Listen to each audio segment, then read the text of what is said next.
Boa noite, pessoal. Sejam bem-vindos todos à casa de Manuel Quintão. Né? Hoje nós teremos a nossa irmã Carla Júlia, que vai falar sobre o tema livre, qual é o tema?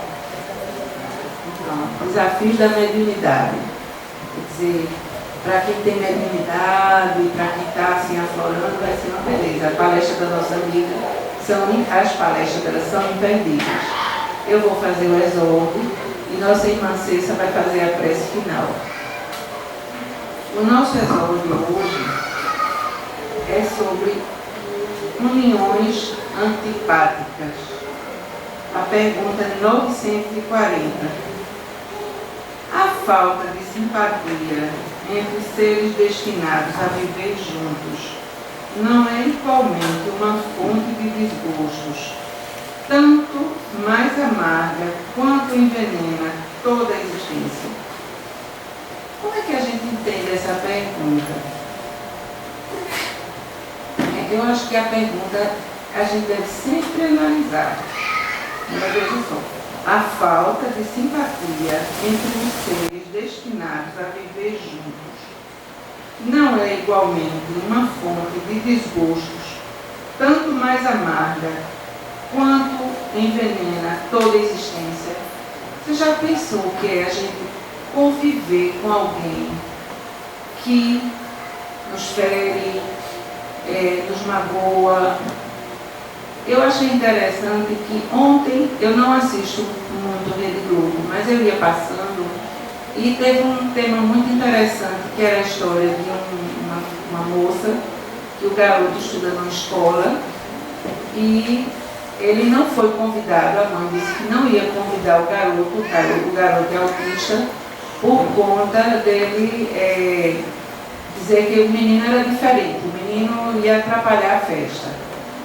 E eu achei muito interessante e muito louvável, porque a mãe não deu queixa, em nada, na justiça, em nada, contra esse preconceito, contra o filho dela. Ela se sentiu ferida, ela ficou... Eu acho que foi assim, de uma agressividade tremenda, né? E principalmente você ter um filho, problema, um filho autista, um filho deficiente, um filho especial, né? Então, quer dizer, isso é uma coisa amarga. Mas vocês vejam como a coisa assim mudou. Porque várias pessoas se reuniram e fizeram uma festa especialmente para o garoto. E o garoto, pelo contrário, a gente viu o garoto assim, mostrou, o garoto maravilhoso, o garoto sem nenhum problema. Então, quer dizer, de certa forma, a pessoa, quer dizer, foi ofendida, mas ela, para ela, graças a Deus, ela ficou triste. Isso não é uma coisa que alegre ninguém. Mas nem por isso ela procurou vingança, não é? Aí vamos ver a resposta dos espíritos. Muito amargas, com efeito, mas é uma dessas infelicidades das quais frequentemente sois a primeira causa. Quer dizer, nada que nós passamos não tem porquê. Deus não permite que nenhum de nós vivencie uma situação e que nós não sejamos merecedores. Aí vem a continuação da resposta. Primeiro, são vossas leis que são erradas. Porque creis que Deus te constrange a ficar com aqueles que te descontentam? Por que será que Deus permite que a gente vivencie isso? Que a gente passe por essas situações? Será que em vidas passadas a gente não fez isso? A gente não lembra, mas provavelmente, às vezes a gente fez até pior. Né? Aliás, nessas uniões, frequentemente, procurais mais satisfação do vosso orgulho e da vossa ambição do que a felicidade de uma afeição mútua. Suportareis, neste caso, a consequência de vossos preconceitos. É exatamente Muitas vezes a gente vê assim, numa família, todos normais, e chega uma criança especial com algum problema, agora mesmo, como está acontecendo, assim, muito aqui no Nordeste, que são os casos dos bebês que nasceram com o problema exatamente, microcefalia, que são aquelas cabeças diferentes. Vocês vejam que é uma luta, né?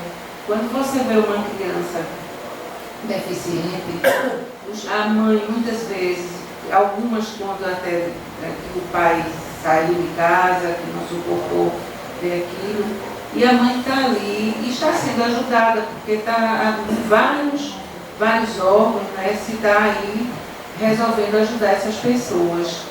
Quer dizer, nada acontece por acaso em nossas vidas.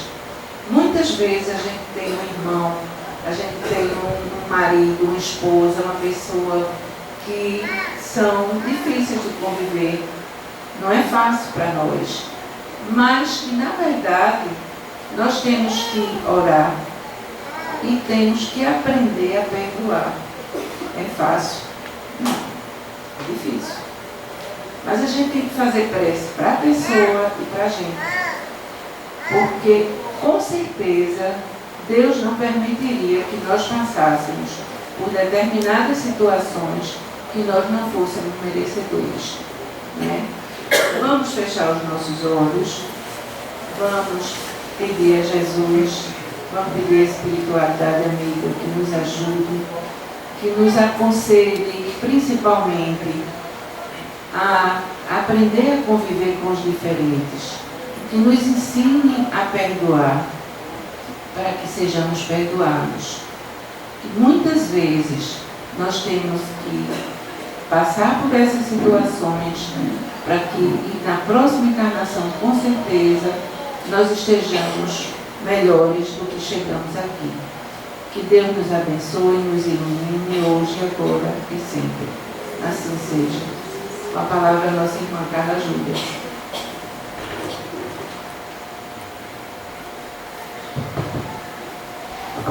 Boa noite a todos.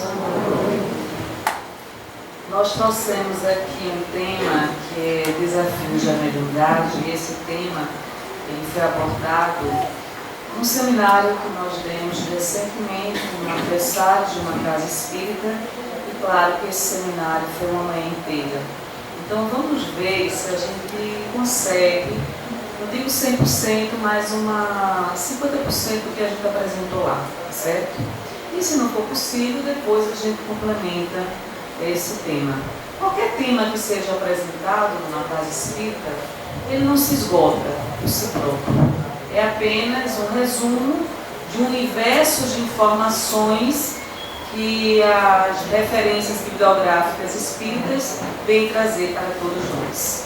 Mas no tema de hoje, nós vamos estudar, basicamente, a questão da sintonia, da frequência vibratória e do transe mediúnico. Como é que isso ocorre numa reunião mediúnica? Esse tema é muito importante porque se nós tivéssemos um embasamento teórico do que significa mediunidade, nós cometeríamos muito menos erros do que nós cometemos. Porque o conhecimento ele é fundamental. Ele é um alicerce para a preparação dos médiuns. Inclusive para todos nós que trabalhamos numa reunião mediúnica, né, Cláudio Selva? Nunca é demais nós estudarmos o tema mediunidade. Nós temos esse pensamento de Chico Xavier, nunca nos cansaremos de repetir que mediunidade é sintonia. Ou seja, não existe mediunidade sem sintonia, certo? Subamos aos cimos da virtude e do conhecimento, e a mediunidade, na condição de serviço de sintonia com o plano divino, se elevará conosco. Ou seja, o médium que tem uma mediunidade mais ostensiva, ele tem o dever de se aprimorar moralmente. Por quê? A mediunidade em si não nos diferenciará uns dos outros, porque ela independe do aspecto da moralidade. Porém, o bom uso que nós façamos da mediunidade estará intrinsecamente relacionado à moralidade do próprio médium. Quanto mais o médium investir no seu adiantamento intelecto-moral, melhor instrumento mediúnico ele se tornará. Ou seja, mediunidade vai na contramão da estagnação do médium. Allan Kardec, com a sua prudência e a sua extrema sabedoria, ele alertava os médiuns quanto à necessidade do combate ao orgulho. A doutrina dos espíritos não nos pertence. A doutrina dos espíritos pertence aos espíritos. Bons médiuns são raros, porque nós oscilamos na nossa sintonia, na nossa frequência vibratória, em decorrência da nossa pouca moralidade. Vou dar um exemplo. Uma pessoa que é acostumada a falar mal dos trabalhadores da casa espírita, que a gente pode fazer isso, que não deve, na hora do intercâmbio mediúnico, eu estou em falência mediúnica, eu não teria condições de interpretar fidedignamente, porque haverá ruídos na minha comunicação. Qualquer imperfeição que nós vamos trazer para vocês, eu espero que dê tempo para a gente apresentar, as nossas imperfeições morais são bloqueios ao transe mediúnico. E nós iremos trazer aqui não apenas o que a doutrina dos espíritos nos mostra, mas também o que a ciência apresenta a nível de sintonia e vibração. O que André Luiz nos fala? Mediunidade, na essência, é cooperação mútua. Ou seja, o médium tem a sua parcela de contribuição. Não vamos imaginar que o fenômeno mediúnico é isento da contribuição do próprio médium. Quanto maior arcabouço teórico, intelectual do médium, mais facilidade ele terá de ser instrumento dos benfeitores espirituais. Por quê? Porque esse médium tem conhecimentos armazenados que facilitam o transe mediúnico.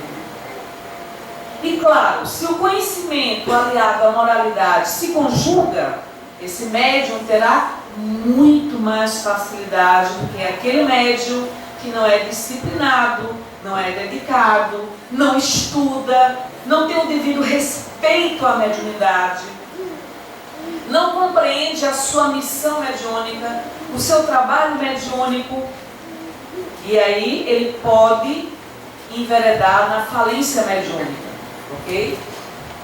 Médium é todo aquele que sente, em grau qualquer, a influência dos espíritos. Ou seja, quem nos diz isso? Allan Kardec, livro dos médiuns. Médium é todo aquele que sente em grau qualquer a influência dos espíritos.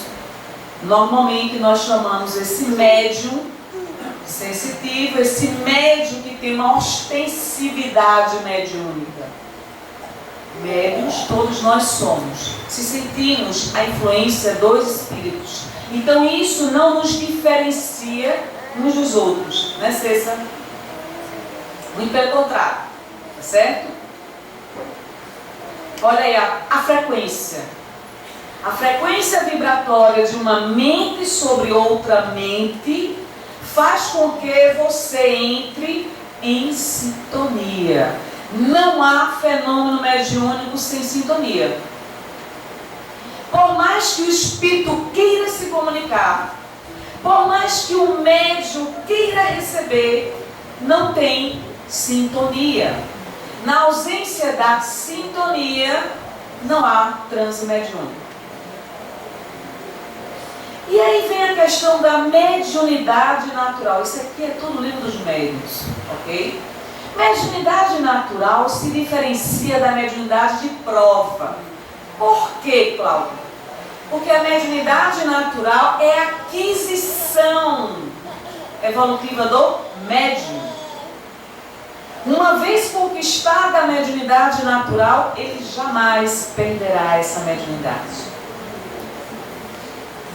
Então, a faculdade ela é espontânea, existe independência do desenvolvimento, maior facilidade nas comunicações e elevação moral.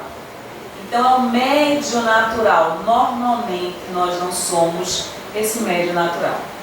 Não nos enquadramos nesse tipo de mediunidade que seria o ápice da questão mediúnica na vida do médium. Uma questão aquisitiva, por merecimento, por mérito.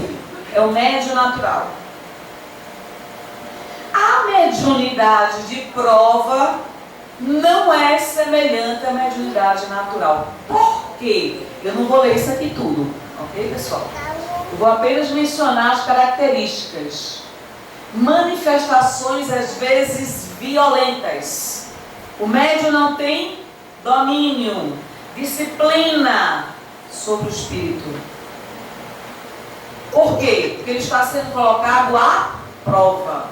Na mediunidade de prova, ele não tem ascensão moral e intelectual sobre os espíritos que o utilizam mediunicamente. Dificuldade no desenvolvimento. E essa dificuldade no desenvolvimento vai gerar uma série de perturbações na vida do médium de prova. Quando essa mediunidade vem à tona, normalmente ela vem em caráter de perturbação para o médium.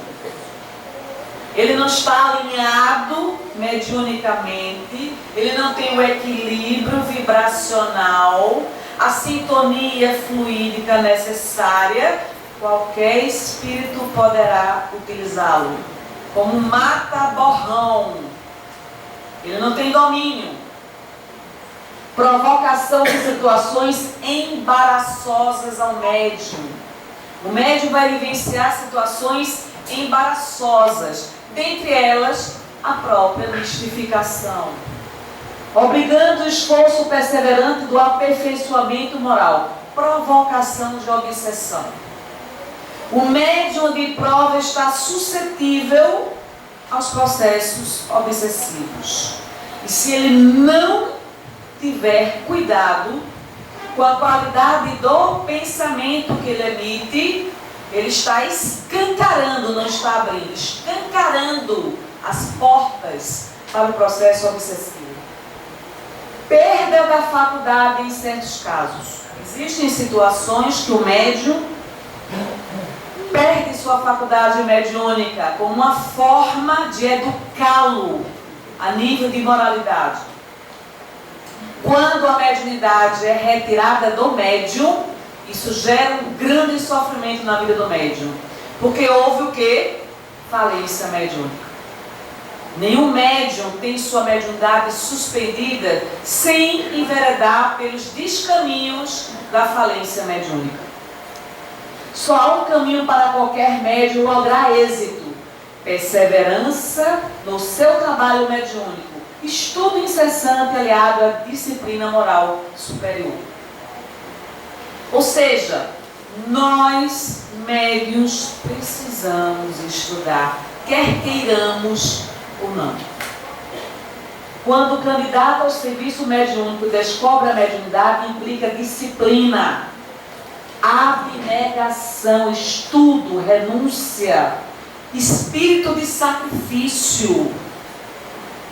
Ou seja, você está a serviço da mediunidade. Não coloque dificuldade para ajudar ninguém. Você reencarnou com a mediunidade de prova. O seu dever é ajudar o outro. Não seja você o principal obstáculo ao aprimoramento da sua própria mediunidade, simplesmente porque você está acomodado, porque você não entende a grandiosidade da mediunidade na sua vida.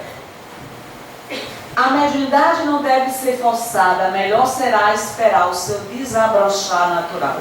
Não se antecipe aos acontecimentos naturais. Eu quero ser médium, vidente. Você não tem mediunidade de evidência, mas eu quero. E quem disse que a mediunidade está ao seu dispor? Para o seu processo evolutivo, talvez a mediunidade de evidência não seja mais indicada. Aguarde, estude. Estude o livro dos Espíritos, estude o livro dos Médiuns, estude o Pentateuco kardeciano, para você poder se adentrar no desenvolvimento mediúnico. Ah, mas eu acho que assistir a reunião pública é fundamental e necessária. Apenas. Ela é fundamental e necessária. Também. O médium precisa estudar. Faculdade mediúnica em si depende do caráter, mas a sua utilização está diretamente relacionada à formação moral do médium. Claro. Sinais da mediunidade. Cérebro perturbado. Isso aqui é a mediunidade prova, ok? Cérebro perturbado. As ideias se confundem. Sou eu que estou pensando isso ou é o Espírito que está sugerindo a mim? Eu não sei discernir. Sensação de peso na cabeça e nos ombros. Nervosismo, irritação pelo menor motivo. Insônia, arrepios. Sensação de cansaço geral. Falta de ânimo para o trabalho.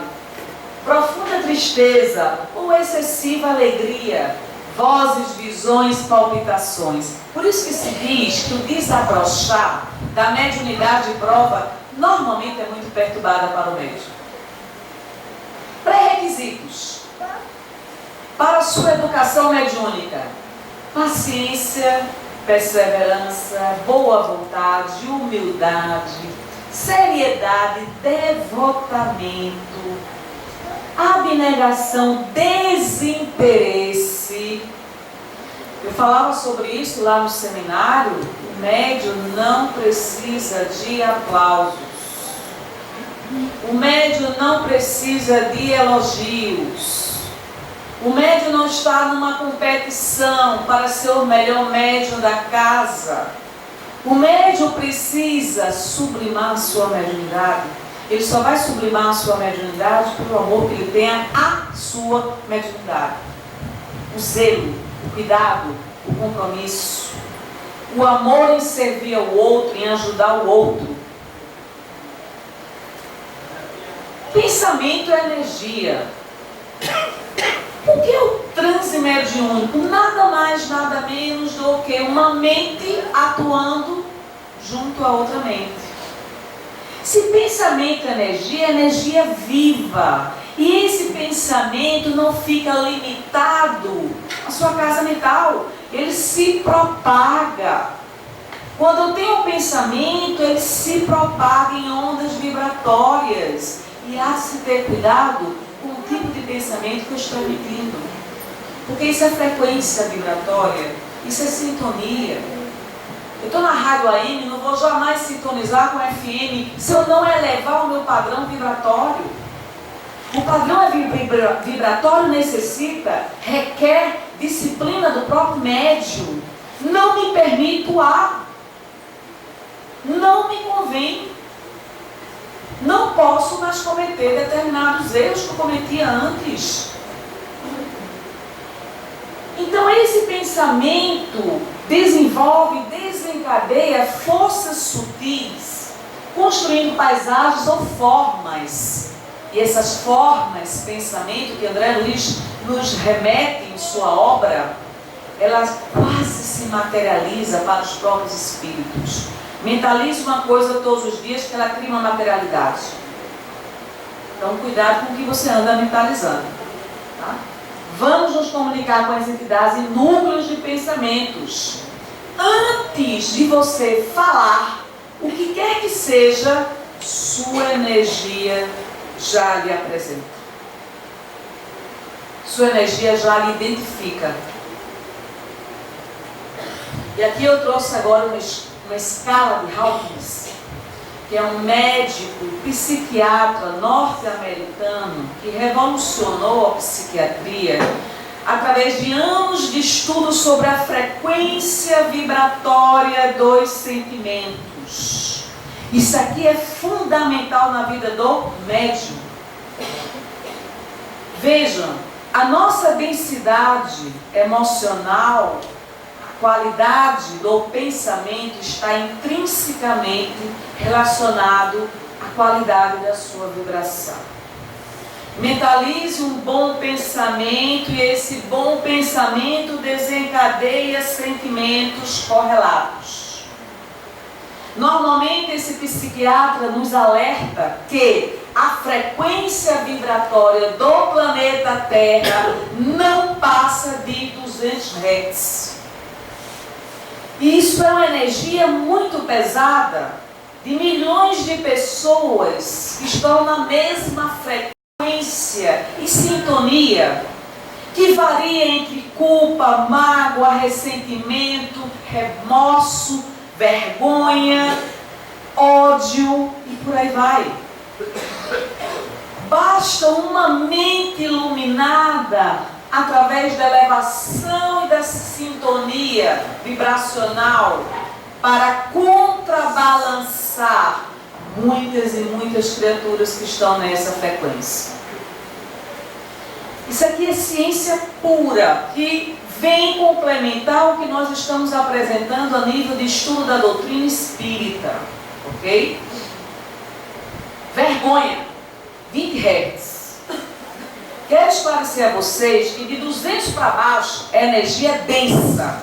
A energia nem é positiva nem é negativa.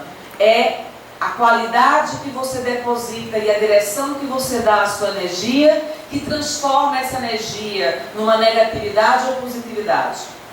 Uma pessoa que tem a vergonha dentro de si está com uma baixa densidade energética, 20 Hz. Veja, 20 para 500 é uma mudança drástica. Drástica. Quando eu tenho um sentimento de culpa, eu estou vibrando em 30 Hz. Este sentimento de culpa me paralisa, me gera estagnação vibracional. E eu não entendo por que tudo dá errado na minha vida. É claro que vai dar, é a qualidade da sua energia que você está emitindo e vibrando todos os dias, como uma viciação vibracional. Você tem que mudar de frequência, de sintonia. Apatia, o desânimo, essa vontade de cruzar os braços e deixar a vida me levar. Qual a frequência? 50 Hz.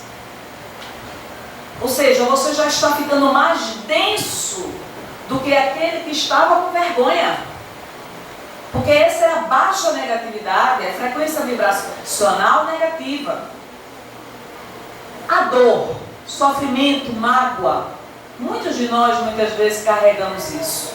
Quanto mal esse sentimento gera na nossa vida. Veja a frequência, 75 Hz, muito pesada, energeticamente falando, com perda de energia, somatizando essa negatividade no corpo físico. Então aparece dor na coluna, dor nos braços, nas articulações, um órgão começa a funcionar mal em decorrência da minha vibração. O desejo, o vício, a vontade egocêntrica já vai para 125. E antes de 125 vem o medo, que todos nós temos. Nós estamos falando aqui de sentimentos que em graus variados todos nós sentimos. Tá certo? E o medo, a frequência é 100 Hz. Raiva. Cuidado com a raiva. A raiva mata. A raiva mata. Qual a frequência dela? 150 Hz. Ou seja, uma pessoa que está vibrando na raiva está muito mais densa e condensada do que aquela que está com vergonha. a presença energética desta pessoa se torna quase que insuportável você conviver, por conta da densidade da energia que ela emite. Mas nós não temos consciência dessa energia que nós carregamos, porque somos indisciplinados no campo emocional. E agora a gente vai falar de uma outra vibração, uma vibração muito melhor do que esta vibração que nós falávamos anteriormente, que é a partir de 200 Hz. Vejam, nessa gangorra emocional eu oscilo entre a raiva, o ressentimento, a vergonha, o medo, a apatia e todos os sentimentos que me puxam para baixo. Eu agora vou aprender o que é que um sentimento de qualidade superior a nível energético pode fazer na minha vida. E aí entra a coragem. A coragem está na vibração de 200 Hz. E ela é impulsionadora. É ela que nos coloca em movimento, em ascensão. Tá certo? Então eu preciso desenvolver a coragem, mesmo que eu não tenha. A neutralidade é 250 Hz. Essa neutralidade não quer dizer que você é uma pessoa apática. Você é uma pessoa desprendida, aquela pessoa mais fluida, aquela pessoa que não tem tanto apego às coisas materiais. É aquela pessoa que resolve os problemas com mais facilidade. Parece que essa pessoa sempre vive muito bem, porque ela não se deixa afetar por fatores externos ou mesmo internos. Por isso que se diz a neutralidade. Já é uma outra frequência vibratória. A disposição 310 Hz e a aceitação 350. Veja, aceitação 350 Hz. Eu me aceito. Eu aceito as minhas condições de vida. O que não quer dizer que eu não vou trabalhar por melhorá-las. Mas eu não tenho uma revolta dentro de mim. Eu me amo da forma como eu sou. E eu vou procurar me aprimorar. Quantos de nós não nos aceitamos? Eu não aceito a cor do meu cabelo, eu não aceito a cor da minha pele, eu não aceito a cor da minha estatura, eu não aceito. Você está no inferno consciencial e emocional. A não aceitação é muito grave e a aceitação é fundamental para que as coisas comecem a fluir melhor. Razão, 400 Hz. Essa razão quer dizer que você tem um equilíbrio das emoções. Você é mais razão do que emoção. Você é um ser prudente. Você pesa as consequências das suas atitudes. Você planeja antes de executar e sempre mede as consequências do que você faz. É um ser predominantemente racional. A frequência já é altíssima. Poucos de nós estaremos nessa frequência vibracional. Hawkins nos fala que 300 Hz já é uma condição vibracional de excelência para o nível das mentalizações do nosso planeta Terra. Imagine 400 Hz. O amor está além da razão. Frequência 500 Hz. O amor incondicional. Eu não estou falando do amor de mulher para um homem, de um homem para a mulher. É o amor incondicional. São aquelas pessoas que transmutam-se na abundância do amor à humanidade. Elas têm um alto papel, um poder fenomenal de atuação sobre o planeta Terra. Porque a abundância de sua condição vibracional faz com que elas tenham um papel atuante na mudança das condições do planeta Terra. São pessoas especialíssimas, pessoas que nós não encontramos facilmente. são os grandes missionários. Esse amor à humanidade leva ao desprendimento do desejo próprio seu, em benefício da humanidade. São pessoas que estão vivendo para a humanidade. Acima do amor vem a alegria, por incrível que pareça. A frequência vibracional da alegria é de 540 Hz. Está acima do amor, portanto. E acima da alegria está a paz, que seria o estágio ascensional de todos nós, segundo a escala espírita.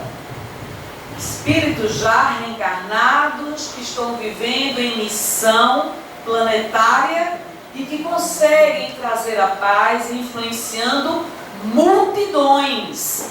Essa frequência vibracional da paz consegue eliminar as frequências densas vibracionais de milhares de pessoas. Quem nos diz é esse psiquiatra, colaborando com a doutrina dos espíritos. Acima da paz vem a iluminação, 700 ou mais Hz. Iluminação.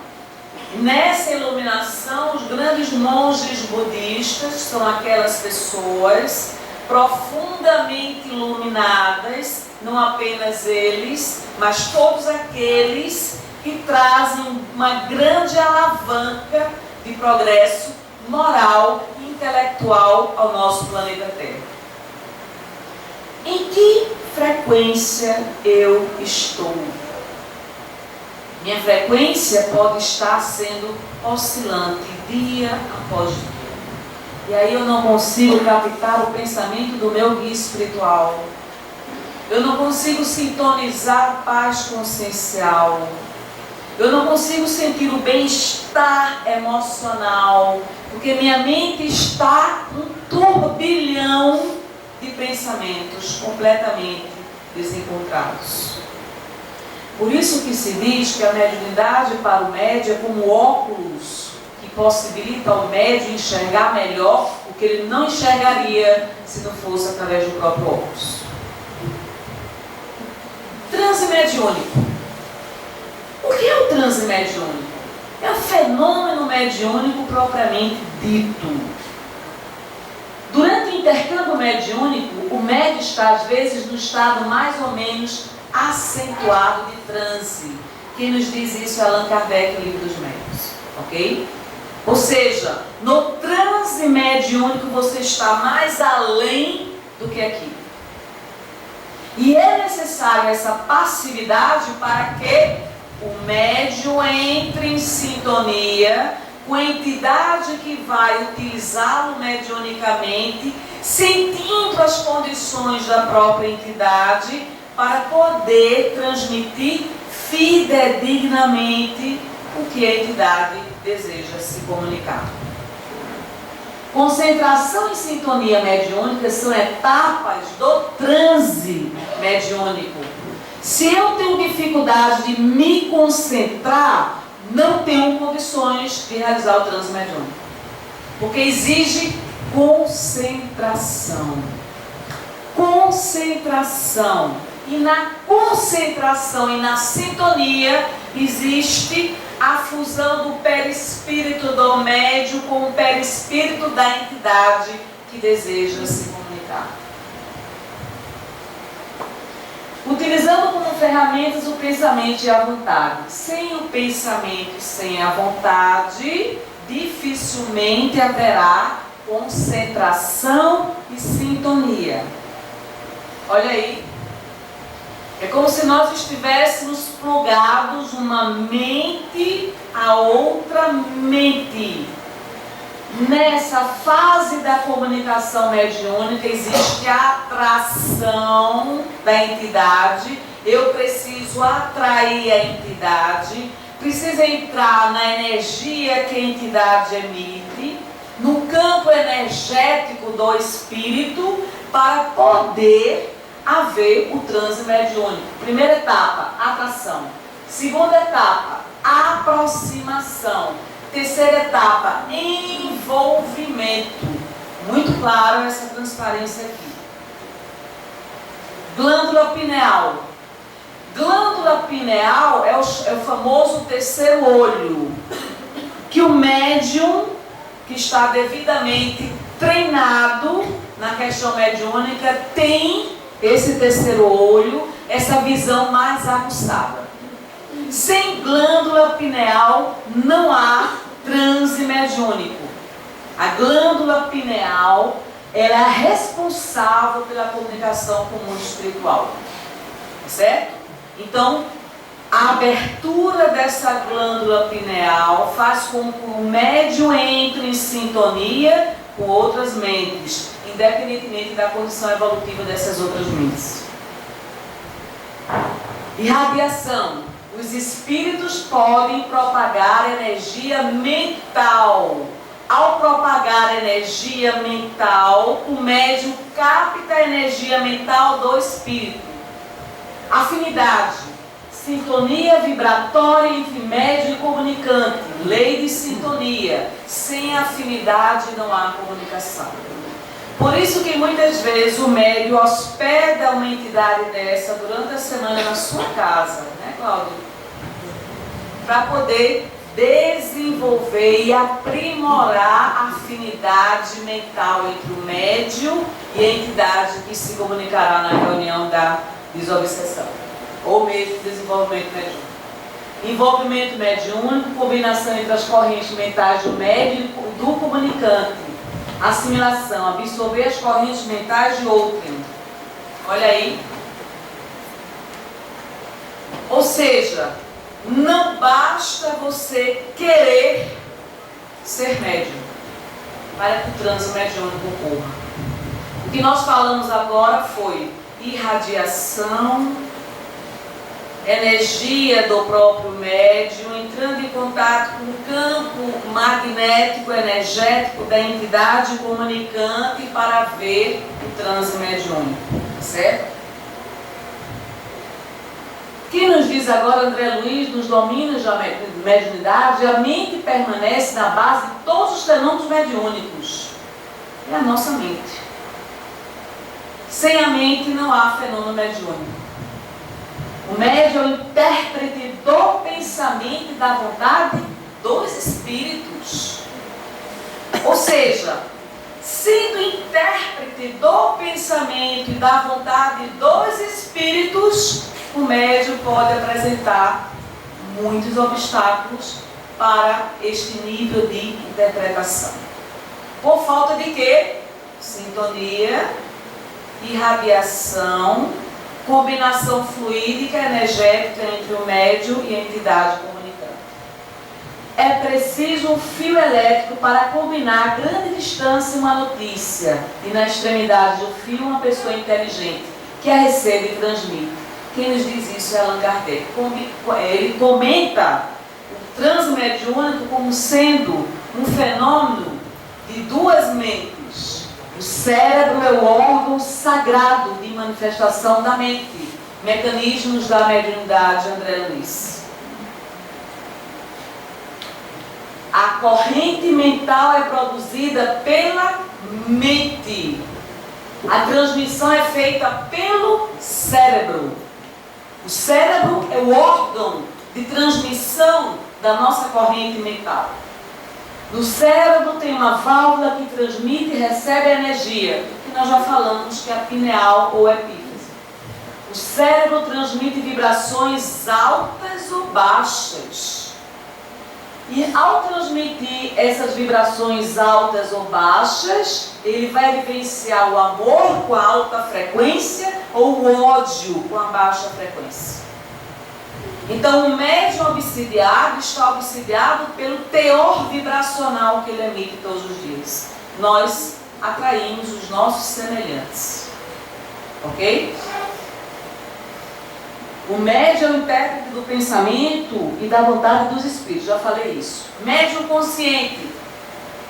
Médium consciente é aquele que tem consciência do fenômeno mediúnico.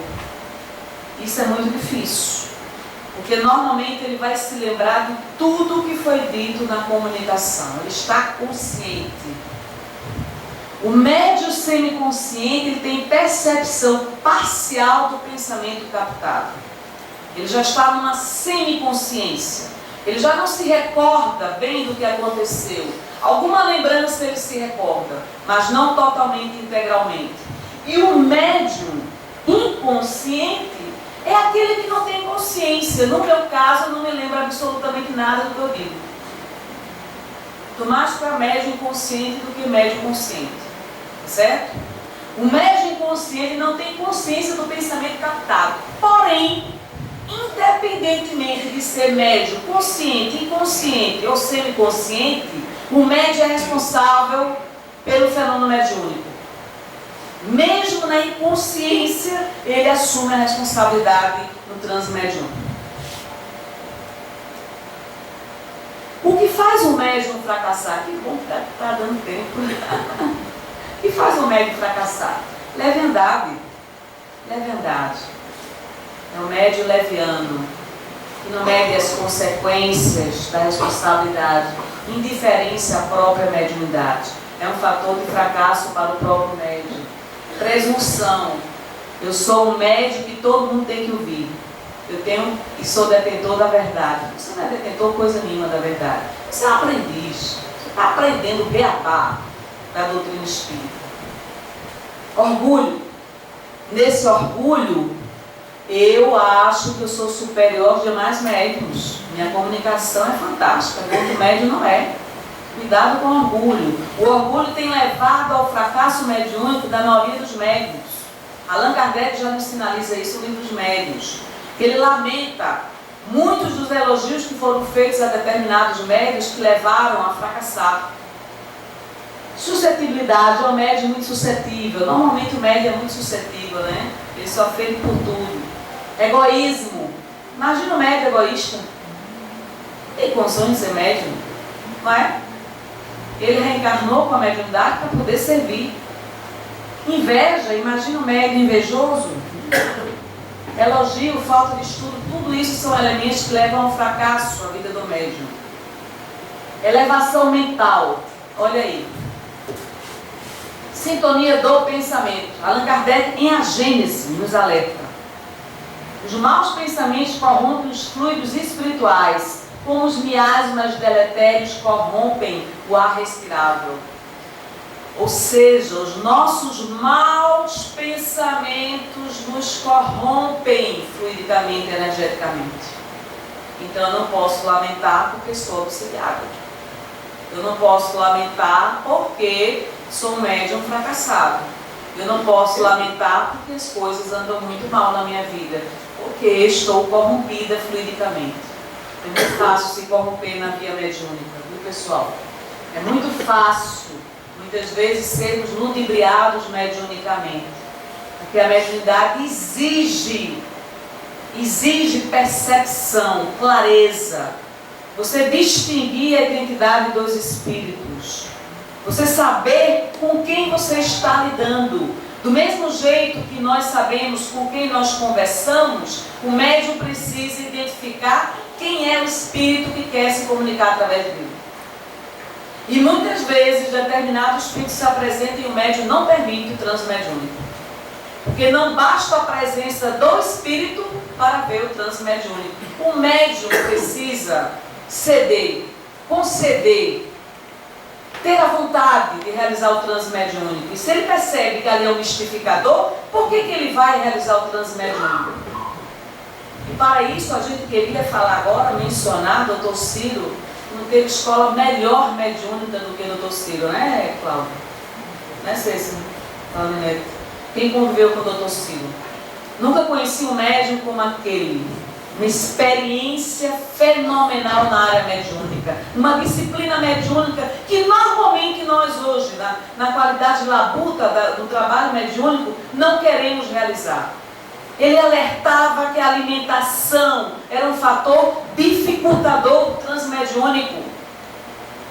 O médium no dia da reunião mediúnica não deveria se alimentar de carne, porque a carne emana fluidos deletérios, pesados, de sugestão que vai dificultar e interferir no transe mediúnico. Ele trazia vários e vários ensinamentos para todos nós. Ele conversava com os espíritos como quem conversa com gente. Uma coisa incrível, ele alertava a questão do sexo também.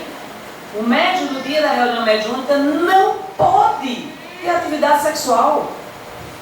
Porque vai na contramão das emanações fluídicas que ele precisa emitir para, como pronto-socorro espiritual, atender as entidades enfermas. O médium comparar-se-ia a uma enfermaria, onde o espírito doente vai receber as emanações do médium. E se essas emanações estão corrompidas, qual é o serviço que o médium vai prestar numa reunião mediúnica? Pelo contrário, ele vai ser isolado fluidicamente na reunião mediúnica, porque ele não apresenta condições naquele dia para trabalhar na reunião mediúnica. Beber álcool, beber bebida alcoólica, tomar bebida alcoólica, de hipótese alguma, na véspera do trabalho mediúnico. São tantas as recomendações que nós leigos muitas vezes não sabemos, que são peculiares ao trabalho, à labuta mediúnica. O médium tem que apresentar o equilíbrio no dia do trabalho. Mas se ele esqueceu da mediunidade a semana inteira, ele quer, na reunião mediúnica, reconectar-se, não é possível. Não vai ter conexão superior. Pode até haver conexão com entidades obsessoras. E aí veja o quanto que uma reunião mediúnica ela é sutil, é uma orquestra. Todos os instrumentos têm que estar afinados uns com os outros. O silêncio mental, a oração, a qualidade das emanações fluídicas energéticas. Nós vamos receber espíritos com todo tipo de sofrimento inimaginável. Então eu tenho que estar em condições psíquicas, fluídicas, emocionais, intelectuais, para recepcionar esses espíritos. Então o médium, na sua parceria, no ato do transe mediúnico, ele vai acalmar a entidade, por mais violenta que ela seja. Eu me lembro, muito nova, lá no Centelha de Jesus, eu acho que eu tinha 18 anos de idade, teve lá um fenômeno mediúnico que foi estarrecedor. O médium gritava, todo mundo teve medo daquela incorporação, absoluta falta de disciplina do próprio médium. É claro que um transe mediúnico com uma entidade mais violenta nunca será igual a uma entidade mais pacificada. Mas o médium tem controle, deve exercer controle sobre a sua faculdade mediúnica. Determinadas palavras de baixo calão jamais podem sair da boca de médium. Chamar palavrão de hipótese alguma. Respeito à reunião mediúnica, respeito ao doutrinador, respeito ao dirigente mediúnico, respeito à equipe espiritual. Você exige respeito com o médium. O espírito não vai utilizar o médium para a sua má intenção, para causar balbúrdia na reunião mediúnica. O médium não permite isso. Quantas vezes, na condição de médium, a entidade está amarrada, né, Cláudio? Amarrada. Ela quer usar da violência e o médium controla a entidade. Não deixa a entidade fazer o que bem entender. É o exercício do poder mediúnico, a força mental do médium sobre a entidade. Isso é uma escola mediúnica. Mediunidade não é uma coisa fácil. Você só aprende ao longo dos anos, com muita experiência, muito estudo, nas entrelinhas, antes da entidade se apresentar, havendo a fusão do campo energético do médium com a entidade, o médium já sabe qual é o problema da entidade, sem ela se comunicar. Ou seja, nós não estamos aqui para bater ponto, não é assim? Nós temos que fazer a diferença qualitativa para agregar a reunião mediúnica. O médium que se desinteressa da mediunidade, a mediunidade se desinteressa dele. É a nível proporcional. Olha aí, a mediunidade se interessa pelo médium na proporção que o médium se interessar por ela. Então a mediunidade precisa evoluir. E a mediunidade só evolui com o aprimoramento do médium. O caráter, a moralidade desse médium. Esse médium que tem a benevolência, a generosidade, que tem o amor à mediunidade, ao trabalho da casa espírita, da doutrina espírita. As pessoas que não são espíritas, então ele está sendo um instrumento na mão dos espíritos. Quando o médium quer aparecer, a mediunidade desaparece. Que frase, hein? O médium quer aparecer mais do que o próprio espírito? Não é possível. Quando o médium quer aparecer, a mediunidade desaparece. Porque o médium não está no teatro. O médium não precisa de fãs e adeptos. Os adeptos devem ser da doutrina. O médium é suscetível à falência mediúnica. Não tem que ser endeusado por ninguém. É um ser humano sujeito a falhas. E ele tem que orar muito para não cair na esparrela de se dizer espírita sem ser espírita. Uma responsabilidade muito grande. Mediunidade prova. Estamos sendo provacionados na mediunidade. Não conquistamos mediunidade natural ainda. Não há um tipo de mediunidade mais importante que outros. O que nos destaca não é a tarefa em si, mas a maneira como nós executamos. Você quer desenvolver uma boa ambiência espiritual? Exercite a caridade. Vá atender os encarnados que precisam tanto de ajuda como os desencarnados.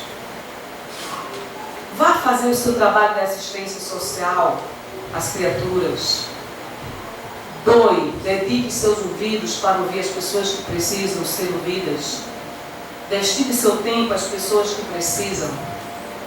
Dedique-se a minorar, atenuar a dor alheia.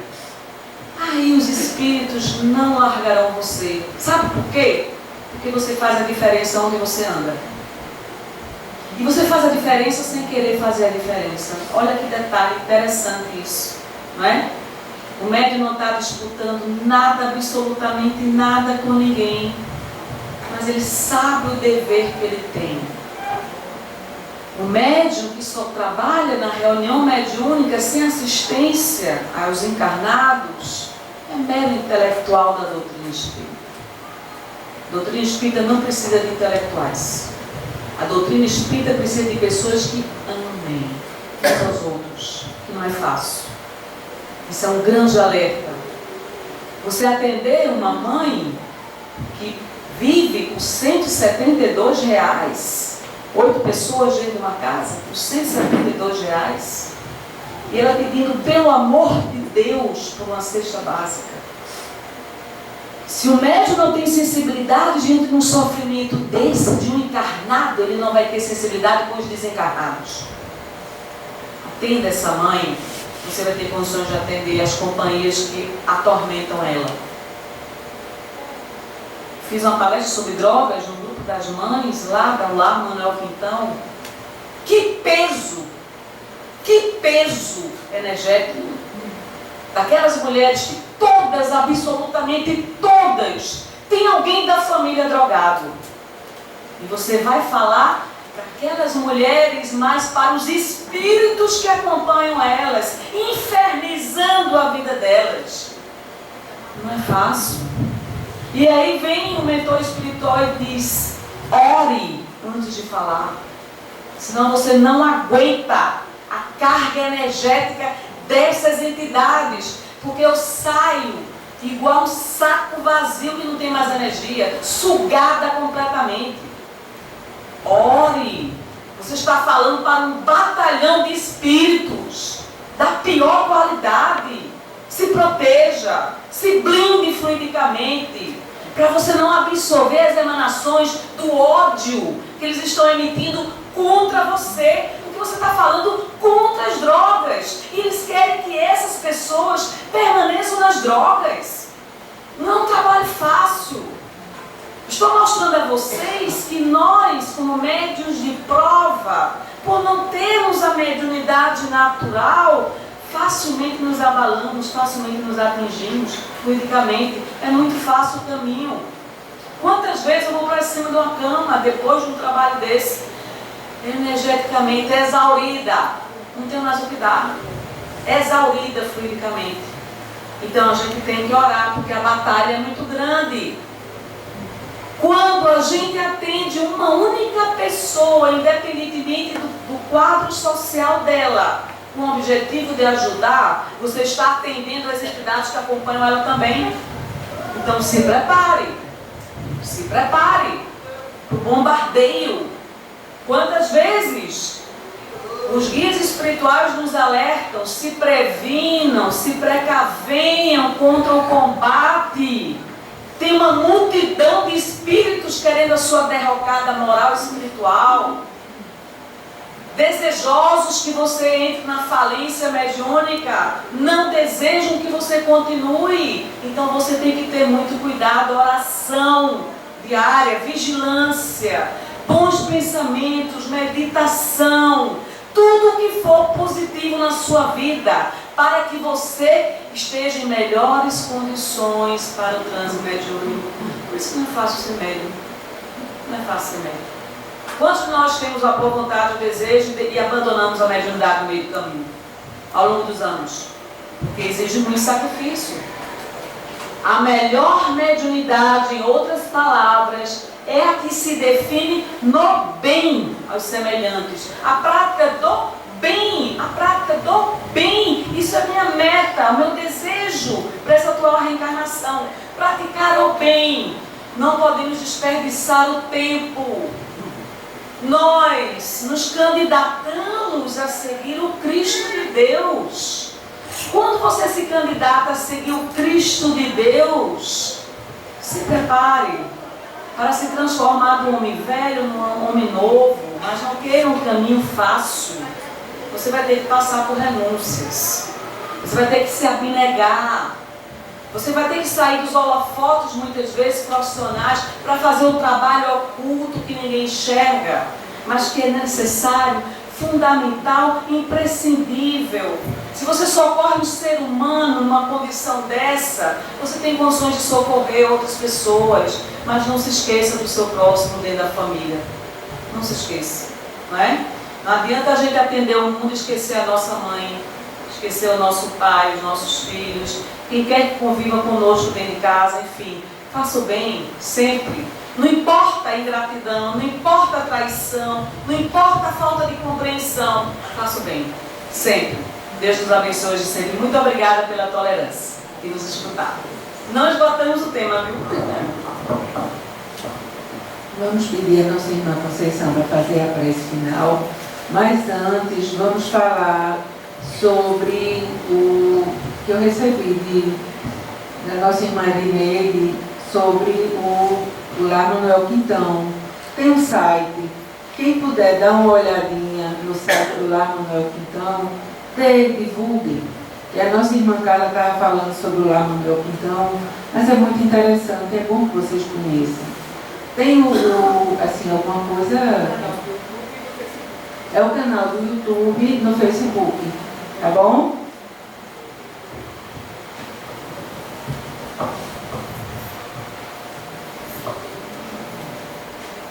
Vou falar alguma coisa porque sempre a gente se lembra de alguma coisa antes da prece.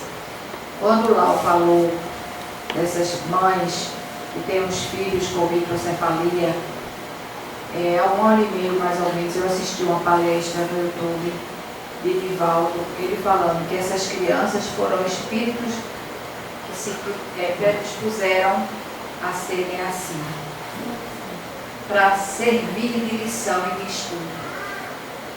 E as mães se prepararam da espiritualidade devotadamente para ser mãe dessas criaturas.